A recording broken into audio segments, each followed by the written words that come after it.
Hello guys, welcome to strong things YouTube channel. ఈరోజు మనం ఈ వీడియోలో ఇప్పటి వరకు 1500 crores కలెక్ట్ చేసిన మూవీస్ గురించి తెలుసుకుందాం. ఎందుకంటే ఈ కలెక్షన్ బట్టే మనం చెప్పవచ్చును మన మార్కెట్ ఎంత పెరిగిందో అని. గాయస్, మనకు ఇప్పటి వరకు అయితే 1500 కోట్లు కలెక్ట్ చేసిన మూవీస్ ఓన్లీ 3 మాత్రమే ఉన్నాయని చెప్పవచ్చును. ఆ మూడింటిలో టాప్ 3 వచ్చేసి బాహుబలి 2. ఈ బాహుబలి అనే మూవీ మనకు 2017లో రావడం జరిగింది. అప్పుడైతే సుమారుగా 1800 కోట్లు కలెక్ట్ చేయడం జరిగింది ఈ మూవీ. సో అప్పటి నుంచి అయితే ప్రభాస్ ప్రతి ఒక్క మూవీ కూడా 1500 కోట్లు కలెక్ట్ చేస్తుందని అందరూ అనుకోవడం జరిగింది. కాకపోతే ఇది మాత్రం ఆచరణలో మాత్రం ఏమాత్రం పాసిబుల్ కాలేదని చెప్పవచ్చును.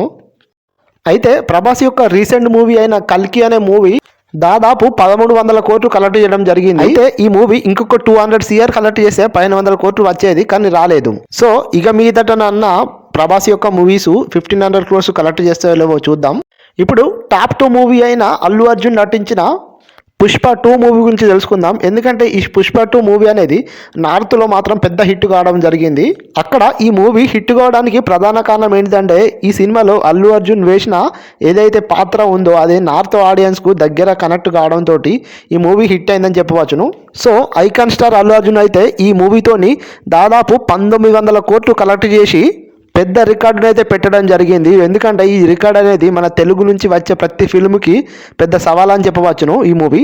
ఇంకా ఆ టైంలో చాలామంది అనుకోవడం జరిగింది ఈ మూవీ దంగల్ మూవీ యొక్క రికార్డును కూడా అధిగమిస్తుందని చాలామంది అనుకున్నారు. కానీ జస్ట్లో మిస్ అయిపోయింది. అమీర్ ఖాన్ మాత్రం బతికిపోయాడని చెప్పవచ్చు. లేకుంటే మన మూవీ ఇండియాలో బిగ్గెస్ట్ మూవీగా ఉండిపోయేది. గాయస్, ఇప్పుడైతే మనం ఇండియాలోనే టాప్ 1 మూవీ అయితే దంగల్ మూవీ అని చెప్పవచ్చును. ఈ మూవీని తీసింది అమీర్ ఖాన్. సో ఈ మూవీ ఎంత పెద్ద హిట్ అంటే ఈ మూవీ ఎప్పుడో మనకు 2016లో రావడం జరిగింది.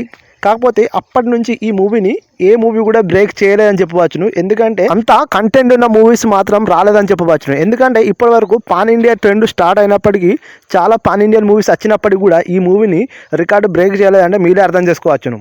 ఈ దంగల్ మూవీ దాదాపు 2000+ CR కలెక్ట్ చేసి ఆల్ టైమ్ నెంబర్ 1 హిట్గా నిలవడం జరిగింది. ఇంకా మనం ఈ మూవీ యొక్క గొప్పతనం చెప్పాల్సి వస్తే ఈ మూవీ మనకు 2016లో రిలీజ్ అయింది.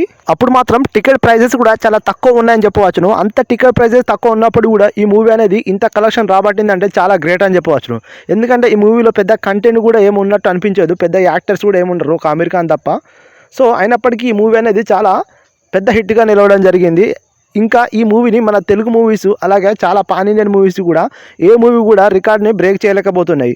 సో గాయస్, మీరే చెప్పండి నెక్స్ట్. ఎందుకంటే పాన్ ఇండియన్ మూవీస్ అయిన SSB29 కూడా రావడం జరుగుతుంది. అలాగే ఇంకా చాలా పాన్ ఇండియన్ మూవీస్ వస్తున్నాయి. ఈ మూవీలలో ఏ మూవీ మన దంగల్ మూవీ యొక్క రికార్డ్స్ని బ్రేక్ చేస్తుందో మీరు కామెంట్లో తెలియజేయగలరని నేనైతే కోరుకోవడం జరుగుతుంది. ఇది గాయస్ నా వీడియోలోని కంటెంట్ మీకు నచ్చినట్లయితే నా ఛానల్ లైక్ చేయండి, షేర్ చేయండి.